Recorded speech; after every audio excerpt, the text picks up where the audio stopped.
नमस्कार दोस्तों, दिल्ली में कई दिनों से चर्चा है कि दुनिया के सबसे प्रसिद्ध और देश के हर राज्य में एक मिसाल बनने वाले दिल्ली के शिक्षा मंत्री मनीष सिसोदिया जी की इतनी अच्छी इमेज होने के बावजूद लोग उनसे इतना प्यार करते हैं, इतनी सहानुभूति रखते हैं, इसके बावजूद भारतीय जनता पार्टी मनीष सिसोदिया जी को क्यों टारगेट बना रही है और क्या कारण है। एक के बाद एक एजेंसियों के बारे में पहले भारतीय जनता पार्टी के नेता प्रेस कॉन्फ्रेंस में धमकियां देते हैं, उनके प्रवक्ता टीवी डिबेट में लाइव सीबीआई और ईडी के नाम की धमकियां देते हैं, उनको डराया जाता है, फिर सीबीआई केस रजिस्टर करती है। केस रजिस्टर करने के अगले दिन 30 अफसर उनके घर पे छापा मारते हैं। पूरे दिन भारतीय जनता पार्टी के नेता, भारतीय जनता पार्टी के प्रवक्ता एक शिक्षा मंत्री के ऊपर इतना दबाव क्यों बना रहे हैं। भारतीय जनता पार्टी और प्रधानमंत्री कार्यालय क्या चाहता है। आज मैं आप लोगों के माध्यम से देश के लोगों को कुछ बताना चाहता हूं। मेरे प्यारे देशवासियों, भारतीय जनता पार्टी की केंद्र सरकार क्या चाहती है। केंद्र सरकार चाहती है महंगाई बढ़ती रहे, कोई विपक्ष का आदमी आवाज ना उठाए, बेरोजगार युवा सड़कों पे घूमते रहें, कोई विपक्ष से केजरीवाल उठ के प्रधानमंत्री जी से सवाल ना कर ले। डॉलर की हालत वो हो गई है कि रुपया इतना बुरा कभी इतिहास में नहीं गिरा, मगर दिल्ली के फाइनेंस मिनिस्टर मनीष सिसोदिया पलटकर केंद्र सरकार से दिल्ली की और देश की इकोनॉमी के बारे में कोई सवाल ना पूछ लें। मोदी जी के कॉरपोरेट मित्रों को 10 लाख करोड़ के एनपीए की राहत हो जाए मगर इस पे सवाल ना उठे, कॉरपोरेट टैक्स कम हो जाए मगर विपक्ष चुप रहे। तो ये किस मोडस ऑपरेंडी से भारतीय जनता पार्टी काम करती है, मैं आपको कुछ उदाहरण जो है देना चाहता हूं। और उसके सबसे बड़े उदाहरण हैं शुवेंदु अधिकारी, टीएमसी के नेता थे। भारतीय जनता पार्टी का पूरा कैंपेन शारदा चिट स्कैम और शुवेंदु अधिकारी के खिलाफ था और कई महीने तक ये जो है पूरा का पूरा नैरेटिव भारतीय जनता पार्टी का चला। जब भारतीय जनता पार्टी की केंद्र में सरकार आई तो सीबीआई ने उनके खिलाफ केस रजिस्टर किया, छापेमारी की। 2017 में उनके ऊपर prevention of money laundering act PMLA के अंदर भी केस रजिस्टर किया गया और ईडी ने छापेमारी की, इंटेरोगेशन हुई, फिर उन्होंने भारतीय जनता पार्टी ज्वाइन कर ली। और जब से उन्होंने भारतीय जनता पार्टी ज्वाइन कर ली, सारी की सारी इंटेरोगेशन, सारे के सारे उनके ऊपर आरोप अब खत्म हो गए हैं। अब शुवेंदु अधिकारी जो उस वक्त बंगाल के सबसे बड़े भ्रष्टाचारी थे, भारतीय जनता पार्टी कहती थी, मैं नहीं कह रहा, आज वो भारतीय जनता पार्टी के बंगाल के लीडर ऑफ अपोजिशन है। एक और उदाहरण देता हूं, हेमंत बिस्व शर्मा। हेमंत बिस्व शर्मा अगस्त 2015 में से पहले कांग्रेस के नेता हुआ करते थे। भारतीय जनता पार्टी ने असम में बाकायदा कैंपेन चलाया कई महीनों तक हेमंत बिस्व शर्मा के खिलाफ कि इन्होंने वाटर स्कैम के अंदर करोड़ों रुपए हड़प लिए हैं। भारतीय जनता पार्टी ने बाकायदा बुकलेट निकाली हेमंत बिस्व शर्मा के नाम पे कि इनसे बड़ा भ्रष्टाचारी कोई नहीं हो सकता, और पूरी कैंपेन हेमंत बिस्व शर्मा के खिलाफ थी। और यह मामला यहां तक बढ़ा कि अमेरिका की गवर्नमेंट ने भी इस मामले के अंदर केस दर्ज किया और अमेरिका की गवर्नमेंट ने भी ये कहा कि इसके अंदर किसी मंत्री को पैसे दिए गए हैं, और भारतीय जनता पार्टी कहती थी कि वो मंत्री हेमंत बिस्व शर्मा हैं। और आज हेमंत बिस्व शर्मा असम में भारतीय जनता पार्टी के मुख्यमंत्री हैं। जिनके खिलाफ कैंपेन चलाया उनको आपने पार्टी ज्वाइन कराई और अब वो आपके यहां मुख्यमंत्री हैं। मुकुल रॉय 2017 में 3 नवंबर 2017 में उन्होंने भारतीय जनता पार्टी ज्वाइन की, और भारतीय जनता पार्टी ज्वाइन करने से पहले मुकुल रॉय बंगाल के सबसे बड़ा भ्रष्टाचारी हुआ करते थे। शारदा चिट स्कैम और नड़ादा स्कैम के अंदर सबसे बड़े आरोपी की तरह भारतीय जनता पार्टी ने इनके खिलाफ कैंपेन चलाया। इनके ऊपर मुकदमे किए गए। इनके और इनके साथ 12 टीएमसी के लोगों का स्टिंग भारतीय जनता पार्टी ने रिलीज किया और खूब प्रचारित किया, और उसके बाद भारतीय जनता पार्टी के अंदर ये शामिल हो गए। और जब ये शामिल हो गए तो इनके ऊपर सारी इन्वेस्टिगेशन, सारी की सारी जो कार्रवाई है वो ठंडे बस्ते में चली गई। भारतीय जनता पार्टी ने इनका नाम लेना भी बंद कर दिया। इसके बाद मैं उदाहरण दूंगा नारायण राणे, महाराष्ट्र के गद्दावर नेता नारायण राणे के ऊपर भारतीय जनता पार्टी ने आरोप लगाए, कैंपेन चलाया, मनी लॉन्ड्रिंग का केस ईडी ने दर्ज किया। उसके बाद इनके ऊपर एक जमीन घोटाले के अंदर बड़ा कैंपेन भारतीय जनता पार्टी ने चलाया, और फिर भारतीय जनता पार्टी के अंदर आ गए, और ये सारे मामले जो है ठंडे बस्ते के अंदर चले गए। इस तरीके के मेरे पास 3 दर्जन मामले हैं। क्या तो वो मुकुल राय हो, क्या वो सुखराम जी के बेटे अनिल शर्मा हो, जिनके खिलाफ फर्स्ट टेलीकॉम स्कैम में भारतीय जनता पार्टी ने कई सालों तक कैंपेन चलाया, चाहे वो पेमा खुंडू हो, जिनको आज अरुणाचल प्रदेश का मुख्यमंत्री बनाया हुआ है, उनके और उनके साथ कई साथियों के ऊपर भारतीय जनता पार्टी ने कैंपेन चलाया कि वहां के तत्कालीन मुख्यमंत्री ने जब सुसाइड किया था तो इनके बारे में कई बातें लिख के वो मरे थे, और इनके ऊपर कैंपेन चलाया। फिर ये भारतीय जनता पार्टी में शामिल हुए, और फिर भारतीय जनता पार्टी ने इनके बारे में कुछ भी कहना बंद कर दिया। इसके अलावा Baijayant Panda, money laundering, violation of Foreign Exchange Management Act के अंदर भारतीय जनता पार्टी ने इनके ऊपर आरोप लगाए। जब ये भारतीय जनता पार्टी के अंदर 2019 में शामिल हो गए तो जांच ठंडे बस्ते में चली गई। पुरुषोत्तम साबरिया, इनके ऊपर गुजरात के अंदर इरिगेशन स्कैम में पूरा का पूरा कैंपेन चलाया, मुकदमे किए, दबाव बनाया। 2019 में इन्होंने भारतीय जनता पार्टी ज्वाइन कर ली, सारी इन्वेस्टिगेशन ठंडे बस्ते में। शुभेंदु अधिकारी आपको बता चुका हूं, और इस तरीके से दर्जनों ऐसे बड़े बड़े नेता अलग अलग राज्यों में रहे हैं जिनके खिलाफ भारतीय जनता पार्टी की सेंट्रल लीडरशिप ने एक कैंपेन चलाया, ईडी और सीबीआई से मुकदमे दर्ज कराए, उनके घर और उनके साथियों पर छापे डलवाए, उनको बदनाम किया, और उसके बाद वो जब भारतीय जनता पार्टी में आ गए तो वो दूध से नहाकर भारतीय जनता पार्टी की वॉशिंग मशीन में धुलकर बिल्कुल साफ सुथरे बाहर निकले।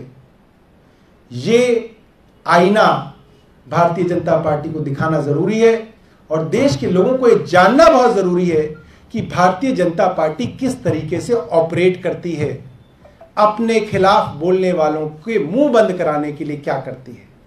आज दिल्ली के उप मुख्यमंत्री ने यह खुलासा किया कि उनके ऊपर जो सीबीआई की, ईडी की धरपकड़ हो रही है, उससे संबंधित उनको एक मैसेज आया है भारतीय जनता पार्टी से।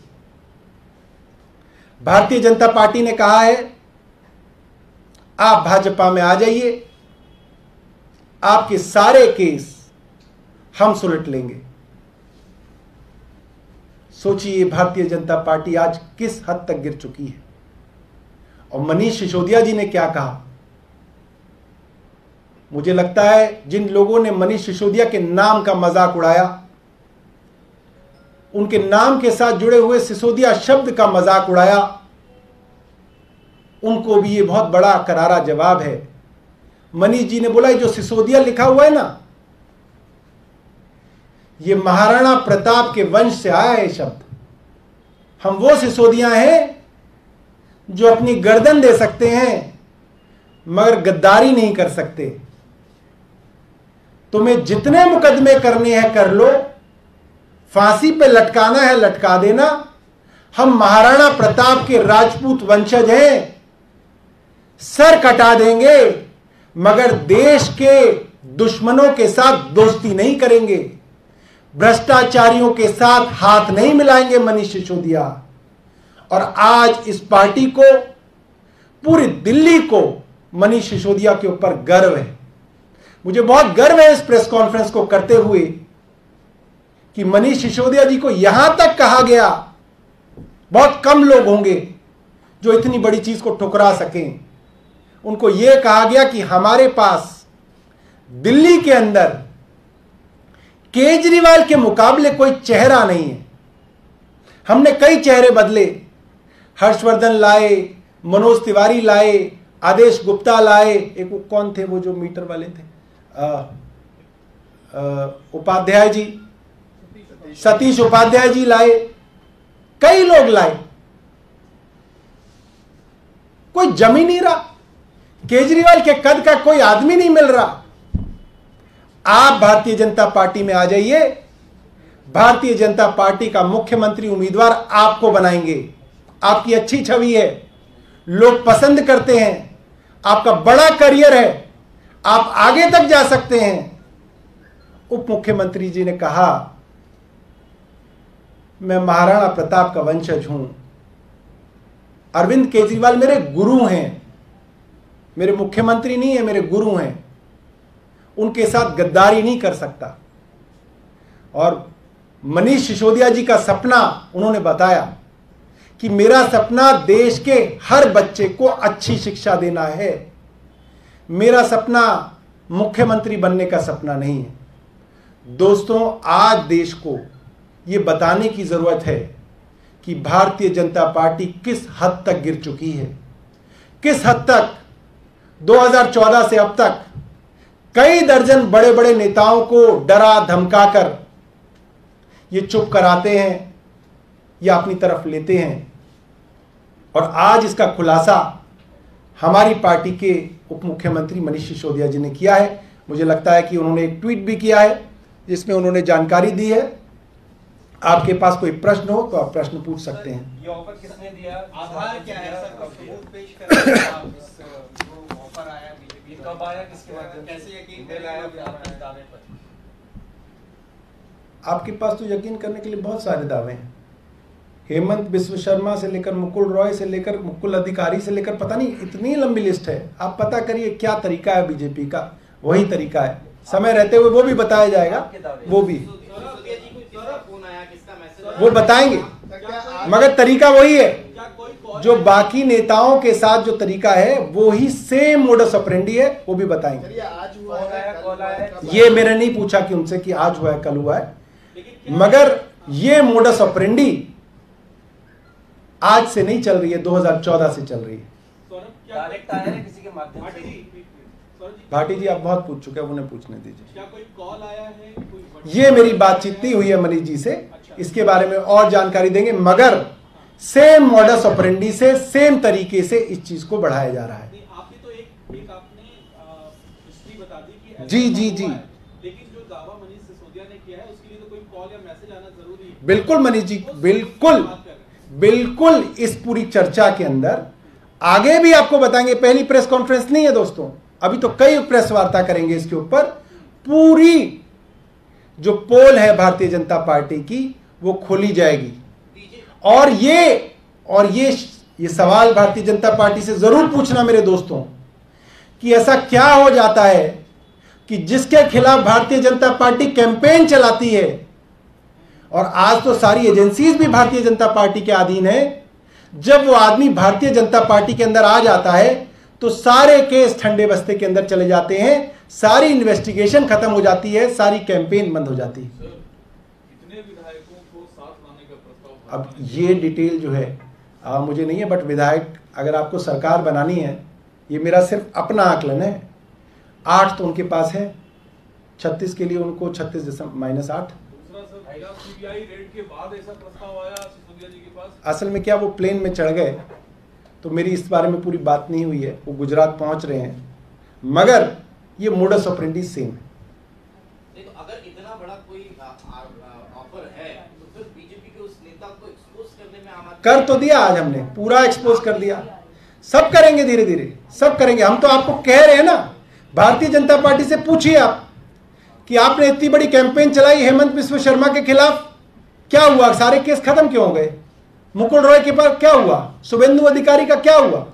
इन सब का क्यों ऐसा हुआ कि सीबीआई ईडी जो स्वतंत्र है, इंडिपेंडेंट है, अपने हिसाब से काम करती है, जैसे ही कोई भ्रष्टाचारी जिसके ऊपर आरोप भारतीय जनता पार्टी ने लगाया, वो भारतीय जनता पार्टी में आते हैं और सारा का सारा मामला ठंडा हो जाता है। ऑफिशियली क्या ये चीज आम आदमी पार्टी, राइट, आपने कहा कि पॉपुलैरिटी बढ़ रही है आम आदमी पार्टी की, इसलिए ऐसा हो रहा है, लेकिन क्या इन सब से एलिगेशन जो सीरियस लगाए गए हैं क्या वो कम हो जाते हैं, कम आ सकते हैं उस चीज को? क्या नहीं, एलिगेशन तो पहले दिन से ही नॉन सीरियस है। एक भी एलिगेशन ऐसा नहीं है जिसके अंदर कोई आपने बताया हो कि साहब ऐसा हो गया। जो भी 2-3 एलिगेशन है, सारे के सारे प्रोसेस के अंदर है, सारे की सारी वो चीजें हैं जो भारतीय जनता पार्टी का रेलवे मिनिस्ट्री करती आई है, भारतीय जनता पार्टी की एमसीडी करती आई है। कोरोना में लॉकडाउन के समय कंसेशन इन्होंने भी दिए, आम आदमी पार्टी की सरकार ने भी दिए, तो इसमें भ्रष्टाचार कहां से आ गया? मतलब आप छोटे मोटे प्रोसेस की रेगुलरिटी को पॉइंट आउट कर सकते हो कहीं पे, मगर आप ये कहो कि इसके अंदर हजारों करोड़ का भ्रष्टाचार हो गया, वो तो है नहीं। अगर ये पॉलिसी किसी तरीके से फेल की गई और किसी को करोड़ों का फायदा पहुंचाया गया, तो वो उस वक्त के एलजी ने किया, उन्होंने पॉलिसी को हां करके एन मौके पे उसको पलटा है। सर, भाजपा आम आदमी पार्टी के ऐसे ही सभी लीडर को क्यों टारगेट कर रही है जो पार्टी में 1, 2, 3, 4, 5 का हैसियत रखता है? देखिए, हर जगह उन्होंने ऐसे ही किया है। असम के अंदर उन्होंने हेमंत बिस्व शर्मा को टारगेट किया, जिनको नॉर्थ ईस्ट का अमित शाह माना जाता था, बहुत बड़े नेता थे। टीएमसी के मुकुल रॉय और ये अधिकारी शुभेंदु अधिकारी, ये बहुत बड़े कद के नेता थे, ठीक है। अब आप ये कहेंगे कि ममता बनर्जी कोई ना आ जाएंगी उनकी पार्टी में, नंबर 2, नंबर 3 उसी को टारगेट किया जाता है और उसी के ऊपर पूरा दबाव बना के कोशिश की जाती है कि हमारी पार्टी का खाता तो खुले। ये मोडस ऑपरेंडी है। अभी आपने कहा कि भ्रष्टाचार जो है वो पूर्व एलजी में है, तो गड़बड़ियां क्या उन्होंने की है? आप चाहते हैं कि जांच उनके खिलाफ? किनके खिलाफ हो? अभी पूर्व एलजी का जिक्र किया है, तो आपने कहा कि देखिए, जांच की शुरुआत ही सीबीआई को एलजी साहब के उस फैसले से करनी चाहिए जिसके अंदर पहले उन्होंने कहा कि दिल्ली के 100% एरिया के अंदर इतनी दुकानें खुलेंगी, और बाद में उसमें उन्होंने 40% एरिया हटा दिया और बोला कि बाकी 60 में खुलेंगी। उससे जिन भी ठेकेदारों ने, जिन भी लाइसेंसीज ने अपनी बिड डाली थी, वो लोग हाईकोर्ट गए, करीब आधा दर्जन पिटीशन हाईकोर्ट ने डिसाइड किए। हाईकोर्ट का आदेश हुआ सरकार को कि आप इनके पैसे वापस कीजिए। सरकार को 30% फीस वापस करनी पड़ी और पॉलिसी के अंदर सरकार के रेवेन्यू के अंदर घटना जो है वो शुरू हो गया। ये सब मैटर ऑफ रिकॉर्ड है, हाई कोर्ट के अंदर ये चीजें डिसाइडेड है। और कोई चीज? बहुत बहुत धन्यवाद। इस खबर को अभी लाइक करें, शेयर करें, अभी चैनल को सब्सक्राइब करें।